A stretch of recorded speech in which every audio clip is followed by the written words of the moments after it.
October 18ರಿಂದ December 5ನೇ ತಾರೀಕಿನವರೆಗೂ ರಜತ ಪಾದದಲ್ಲಿ ಗುರುವಿನ ಸಂಚಾರ ಇರುತ್ತೆ. ಅದು ಭೂಲಾಭ ಆಗ್ತಕ್ಕಂಥದ್ದು, ವಾಹನ ಲಾಭ ಆಗ್ತಕ್ಕಂಥದ್ದು, ಮನೆಯಲ್ಲಿ ಕಲ್ಯಾಣ ಪ್ರಸಂಗಗಳು, ಮನೆಯಲ್ಲಿ ಶುಭ ಕಾರ್ಯಗಳು ನಡೀತಕ್ಕಂಥದ್ದು, ಆರೋಗ್ಯದಲ್ಲಿ ಗಮನಾರ್ಹವಾದ ಒಂದು ಸುಧಾರಣೆ, ಅದೇ ಸಮಯದಲ್ಲಿ ಆರೋಗ್ಯದಲ್ಲಿ ಮತ್ತೆ ಕೆಡಕು ಉಂಟಾಗ್ತಕ್ಕಂಥದ್ದು. ತಾಯಿಯೊಂದಿಗೆ ಎಂಥ ಅಯೋಗ್ಯನಾದರೂ ಕೂಡ ಅವನು ಮನಸ್ತಾಪವನ್ನು ಮಾಡಿಕೊಳ್ಳಬಾರದು. ತಾಯಿಯೊಂದಿಗೆ ಸ್ವಲ್ಪ ಮನಸ್ತಾಪ ಉಂಟಾಗ್ತಕ್ಕಂತಹ ಒಂದು ಅವಲಕ್ಷಣಗಳು ಕೂಡ ಕಂಡುಬರುತ್ತೆ. ವಾಹನಕ್ಕೆ ಸಂಬಂಧಪಟ್ಟಂತಹ ವ್ಯಾಪಾರವನ್ನು ಮಾಡ್ತಾ ಇದ್ದೀರಿ, ಹೆಚ್ಚಿನ ತೊಂದರೆ ಮತ್ತು ನಷ್ಟ ಕಷ್ಟಗಳು ಉಂಟಾಗ್ತಕ್ಕಂಥದ್ದು ನಮಗೆ ಕಂಡುಬರ್ತಾ ಇದೆ. ಡಿಸೆಂಬರ್ ನಂತರದಲ್ಲಿ 5 ನಂತರದಲ್ಲಿ 2026 ಮೇ ಅಂತ್ಯದವರೆಗೂ ಎಲ್ಲ ರೀತಿಯಿಂದ ಒಳ್ಳೆಯ ಫಲ ಕಾಣುತ್ತೆ. ಧನಸ್ಸು ವಿವಾಹದ ದಾಂಪತ್ಯದ ಭಿನ್ನಾಭಿಪ್ರಾಯ ಇದ್ದರೆ ಅದು ಸರಿ ಹೋಗ್ತಕ್ಕಂಥದ್ದು. ಈಗೆಲ್ಲ ಅಂಟರ್ಪ್ರೆನರ್ಸ್ ಅಂತ ಇದ್ದಾರಲ್ಲ, ಅಂಥವರಿಗೂ ಕೂಡ ಧನುಸ್ಸು ರಾಶಿಯವರಾದರೆ ಕೈ ಇಟ್ಟಿದ್ದೆಲ್ಲ ಇವತ್ತಿನ ದಿವಸ ಮುಟ್ಟಿದ್ದೆಲ್ಲ ಮೈದಾಸ್ ಟಚ್, ಅದು ಬಂಗಾರ ಆಗುವ ಒಂದು ಮುನ್ಸೂಚನೆಗಳು. ಸೂರ್ಯನ ಪೂಜೆಯನ್ನು, ಸೂರ್ಯನ ಸ್ತೋತ್ರದ ಪಠನೆಯನ್ನು ಭಾನುವಾರದ ದಿವಸ ಉಪವಾಸ ವ್ರತವನ್ನು ಮಾಡಬೇಕು.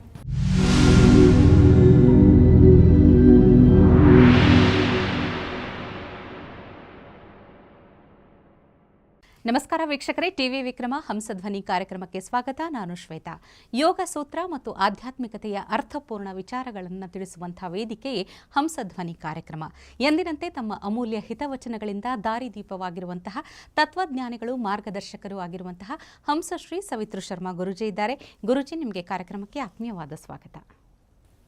ಭಾರತೀ ಕರುಣಾಪಾತ್ರಂ ಭಾರತೀ ಪದಭೂಷಣಂ ಭಾರತೀ ಪದಮಾರೂಢಂ ಭಾರತೀ ತೀರ್ಥಮಾಶ್ರಯ ಶ್ರೀಮಜ್ಜಗದ್ಗುರು ಶ್ರೀ ಶ್ರೀ ಶ್ರೀ ಸಚ್ಚಿದಾನಂದವಾಲಿಕೇಶ್ವರ ಭಾರತೀ ಮಹಾಸ್ವಾಮಿನೇ ನಮಃ.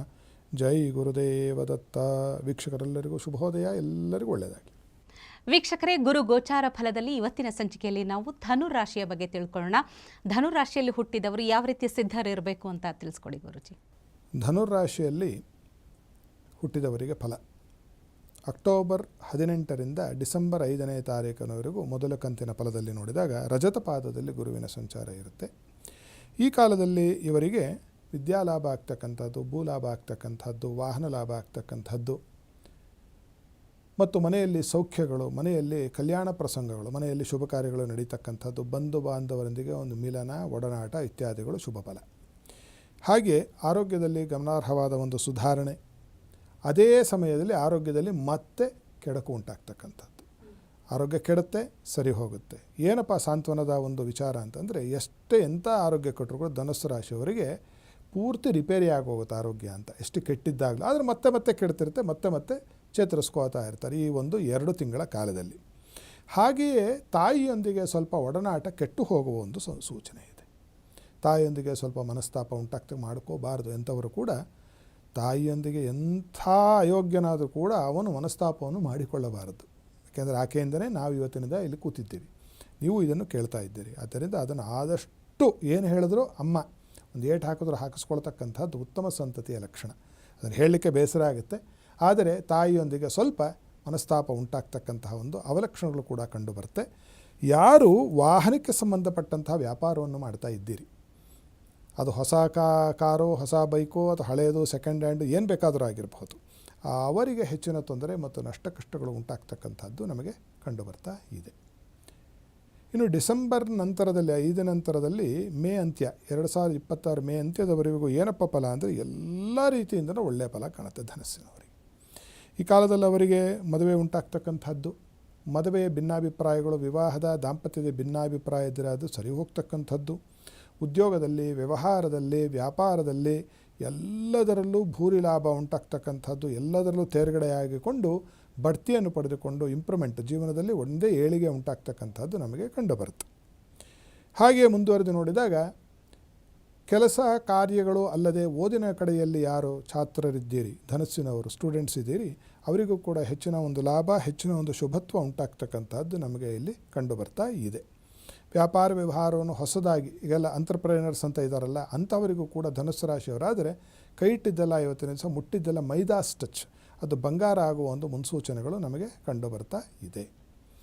ಮತ್ತು ಯಾರು ವಿದ್ಯಾಕ್ಷೇತ್ರದಲ್ಲಿ ಕೆಲಸ ಮಾಡ್ತಾ ಇದ್ದೀರಿ, ಕ್ಲರ್ಕಿಂದ ಹಿಡಿದುಬಿಟ್ಟು ಪ್ರೊಫೆಸರು, ಪ್ರಿನ್ಸಿಪಾಲ್ವರೆಗೂ, ವೈಸ್ ಚಾನ್ಸಲರ್ವರೆಗೂ ಲೆಕ್ಕ, ಅವರಷ್ಟು ಜನಕ್ಕೂ ಕೂಡ ಧನುಸ್ಸು ರಾಶಿಯವರಾದರೆ ಅತ್ಯಂತ ಶುಭವೂ, ಅತ್ಯಂತ ಏಳಿಗೆಯೂ, ಮನಸ್ಸಿಗೆ ನೆಮ್ಮದಿಯು, ಶಾಂತಿಯು ಎಲ್ಲವೂ ಉಂಟಾಗುತ್ತೆ ಅಂತಕ್ಕಂಥದ್ದು ನಮಗೆ ಇಲ್ಲಿ ಕಂಡುಬರುತ್ತೆ. ಧನುಸ್ಸು ರಾಶಿಯವರಿಗೆ ಒಂದು ಚಿಕ್ಕ ಕೆಟ್ಟ ಫಲ ಹೇಳಿದ್ವಿ, ಯಾವುದು ತಾಯಿಯೊಂದಿಗೆ ಸ್ವಲ್ಪ ಮನಸ್ತಾಪ ಮತ್ತು ರಿಯಲ್ ಎಸ್ಟೇಟ್ ವಾಹನದ ವ್ಯಾಪಾರ ವಿಶೇಷವಾಗಿ ಮಾಡ್ತಾ ಇರ್ತಕ್ಕಂಥವ್ರಿಗೆ ಸ್ವಲ್ಪ ನಷ್ಟ ಕಷ್ಟಗಳಾಗುತ್ತೆ. ಏನು ಮಾಡಬೇಕು ಆ ದೋಷ ಪರಿಹಾರಕ್ಕೆ ಅಂತ ಅಂದರೆ, ಸೂರ್ಯನ ಪೂಜೆಯನ್ನು, ಸೂರ್ಯನ ಸ್ತೋತ್ರದ ಪಠನೆಯನ್ನು ಭಾನುವಾರದ ದಿವಸ ಉಪವಾಸ ವ್ರತವನ್ನು ಮಾಡಬೇಕು. ಧನುಸ್ಸಿನವರು ಇದು ಮಾಡಿದ್ದೇ ಆದರೆ ಈ ಕೆಟ್ಟ ಫಲಗಳು ಬಹಳ ಕಡಿಮೆಯಾಗಿ ಚಿಕ್ಕದಾಗಿ, ದ್ವೇಷ ಮಾಡೋ ಬದಲು ತಾಯಿ ಜೊತೆ ಒಂದು ಅರ್ಧ ಗಂಟೆ ವಾಗ್ವಾದ ಆಗಿ ಶಮಿಸ್ತಕ್ಕಂಥದ್ದು ಕಂಡು ಬರ್ತಾ ಇದೆ. ಆದ್ದರಿಂದ ಶ್ರೀ ಸೂರ್ಯನಾರಾಯಣ ಸ್ವಾಮಿಯ ಒಂದು ಸೇವೆಯನ್ನು, ಸ್ತೋತ್ರದ ಪಠನೆಯನ್ನು, ದರ್ಶನವನ್ನು, ಭಾನುವಾರ ಉಪವಾಸವನ್ನು ಮಾಡ್ತಕ್ಕಂಥದ್ದು ನಿಮಗೆ ಸರ್ವಾಂಗೀಣವಾಗಿರ್ತಕ್ಕಂಥ ಅಭಿವೃದ್ಧಿಯನ್ನು, ಸಿದ್ಧಿಯನ್ನು, ವೃದ್ಧಿಯನ್ನು, ಪ್ರಮೋದವನ್ನು ಉಂಟು ಮಾಡುತ್ತೆ ಅಂತಕ್ಕಂಥದ್ದು ಧನುರಾಶಿಯವರಿಗೆ ಗುರುಗೋಚಾರದ ಫಲ. ಖಂಡಿತ ಗುರುಜಿ. ಒಟ್ಟಿನಲ್ಲಿ ಅಂದರೆ ಚಿಂತೆ ಮನಸ್ತಾಪಗಳನ್ನೆಲ್ಲ ಬದಿಗಿರಿಸಿ ಒಳ್ಳೆ ಮನಸ್ಸು ಮಾಡಿದರೆ ಧನಸ್ಸು ರಾಶಿಯವರಿಗೆ ಒಳ್ಳೆಯದೇ ಆಗುತ್ತೆ ಅನ್ನೋದನ್ನು ತಿಳಿಸ್ಕೊಟ್ಟಿದ್ದೀರಿ. ಧನ್ಯವಾದಗಳು ಗುರುಜಿ. ಸಮಸ್ತ ಸನ್ಮಂಗಳ. ವೀಕ್ಷಕರೇ, ಇವತ್ತಿನ ಗುರುಗೋಚಾರ ಫಲದ ಸಂಚಿಕೆಯಲ್ಲಿ ಧನುರಾಶಿಯ ಬಗ್ಗೆ ತಿಳಿದುಕೊಂಡಿದ್ದೀವಿ. ಮುಂದಿನ ಸಂಚಿಕೆಯಲ್ಲಿ ಮತ್ತೊಂದು ರಾಶಿಯ ಬಗ್ಗೆ ತಿಳಿದುಕೊಳ್ಳೋಣ. ನಿಮ್ಮಲ್ಲೂ ಕೂಡ ಪ್ರಶ್ನೆ ಹಾಗೂ ಸಮಸ್ಯೆಗಳಿದ್ದಲ್ಲಿ ನಮ್ಮ ಸ್ಕ್ರೀನ್ ಮೇಲೆ ಇರುವಂಥ ನಂಬರನ್ನು ಕಾಂಟ್ಯಾಕ್ಟ್ ಮಾಡಿ ಗುರೂಜಿಗಳನ್ನು ನೇರವಾಗಿ ಸಂಪರ್ಕಿಸಬಹುದು. ನಮಸ್ಕಾರ. ಟಿವಿ ವಿಕ್ರಮ, ದೇಶ ನಿಮ್ಮ ಕೈಯಲ್ಲಿ. ಈ ಕಾರ್ಯಕ್ರಮ ನಿಮಗೆ ಇಷ್ಟ ಆಗಿದ್ದಲ್ಲಿ ಲೈಕ್, ಶೇರ್ ಹಾಗೂ ಕಮೆಂಟ್ ಮಾಡಿ. ಟಿವಿ ವಿಕ್ರಮದ ಕಾರ್ಯಕ್ರಮಗಳನ್ನು ನಿರಂತರವಾಗಿ ವೀಕ್ಷಿಸಲು ಸಬ್ಸ್ಕ್ರೈಬ್ ಮಾಡಿ, ಬೆಲ್ ಐಕನ್ ಒತ್ತಿ.